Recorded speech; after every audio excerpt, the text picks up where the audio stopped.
السلام علیکم ملګرو. عمران خان د اسټابلیشمنت نه یو غټه مطالبه کړې و چې هغه اسټابلیشمنت قبول کړې ده. بل طرف لا عمران ریاض اختر کې هم ریحان شو، اختر هم د خپل کور ولنه د خپل بچونه بغیر بهر تیر کو. بل دوبۍ پلان باندې ډیر تیز عمل روان دی. دوبۍ پلان کې چې کوم مطلب سټیک هولډرز شرکت کړی دی، د هغې هیډ چې کوم دی تاسو له معلومه نواز شریف دی چې هغه د انګلینډ نه د لندن نه راغلی په دوبۍ کې مقیم شوی دی. د ایکسس د پاره څومره هم دغه پی ډي ایم ورکران دي، د پی ډي ایم چې څومره هم سیاستدانان دي، هغه ایکسس ایزیلی ایکسس د پاره هغه راغلی دوبۍ له، او د دغه ماستر مایند دوبۍ ماستر مایند چې کوم دی هغه نواز شریف دی چې پکې ورسره زرداری هم کمپلیټلی شریک دی. جی زرداری له په دغه دوبۍ پلان کې دا وینا شوې ده که چېرې ته په پاکستان حکومت کول غواړې نو هسې نه سوچ وکړه، ته خو د پاکستان په تکل کې خو هسې نه د سند د کراچۍ حکومت درنه هم لاړ شي او په سند او په کراچۍ کې یو بله پارټي لاړه شي او هغوی تا نه الیکشن وګټي، نو ته په خپل سند باندې فوکس وکړه او د پاکستان حکومت چې کوم دی هغه ته مریم نواز دی له شهباز شریف دی له پرېږده. اصله د معلومه وي کله چې پی ډي ایم جوړ شو، پی ډي ایم کې د ټولو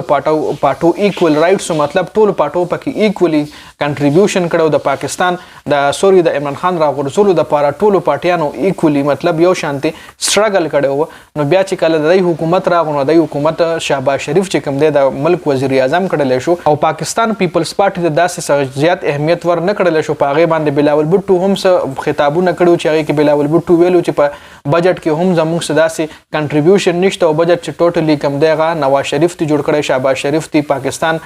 مسلم لیگ نون چې کومه پارټي د هغه جوړ کړی او د پاکستان پیپلز پارټي پکې داسې څه خاص رول نشته دی. نو په دې وجه باندې په دوبۍ پلان کې زردادي دا خبره وکړلی شوه چې ته په پاکستان باندې حکومت کول غواړې، خو هسې نه چې د کراچۍ حکومت درنه لاړ شي. اوس په راسو جي عمران خان چې کومه مطالبه اسټابلیشمنت نه کړې وه 9 مۍ واقعیت حوالې سره انسداد دهشتګردي کیسز چې په کومو خلکو جوړو، کم د پی ټي آی ورکرانو آی کې ډېر داسې الکانو چې د هغوی عمر 20 سال نه کم دی، مطلب هغه سټوډنټس دي، کالج لایف یا سکول لایف یا یونیورسټي لایف ته د هغوی، نو هغوی دپاره اسټابلیشمنت حکومت دا اعلان کړی دی چې په دغه کسانو باندې، په دغه الکانو باندې کم چې سټوډنټس یو د کمو کسانو 20 سال نه کم عمر دی، ځکه دوی دپاره راتلونکی ډېر کیریئر پروت دی، دوی راتلونکی ژوند موږ نه خرابو. نو په دغه کسانو باندې به 9 مۍ واقعیت حوالې سره کیسز نه په عدالت کې کیږي، نه د آرمي عدالتونو فوجي عدالتونو کې په دوی باندې هیڅ قسم کاروایي نه کیږي. صرف موږ د دوی والدین راغواړو او دوی له به وارننګ ورکوو د والدینو په مخ کې چې چرې بیا به داسې حرکت نه کوئ، بیا به داسې قسم ایکشن نه اخلئ، بیا به داسې قسم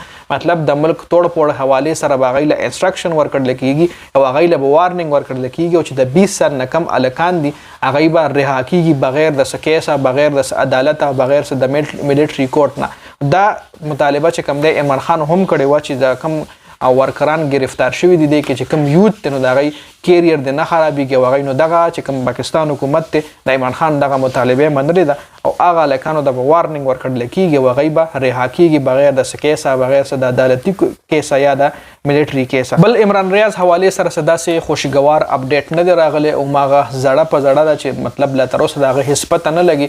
چونکې چې کوم چیف جسټس و هغه دا اعلان هم کړی و چې څومره هم فورس چې دی هغوی دې ولګي او عمران ریاض د اختره پورې رها کړلی شي، خو چونکې د عمران ریاض لا تر اوسه پورې پته ونه لګي د عمران خان له عمران ریاض لا رها شوی نه دی. نو تر اوسه پورې دا غټ اپډیټس تاسو سره مې شریک کړو. د ویډیو کتلو زیاته مننه. ویډیو مخکې ملګرو سره شریکه کړئ. جنید خان افیشل چینل هم سبسکرایب کړئ، پیج هم لایک کړئ. والسلام.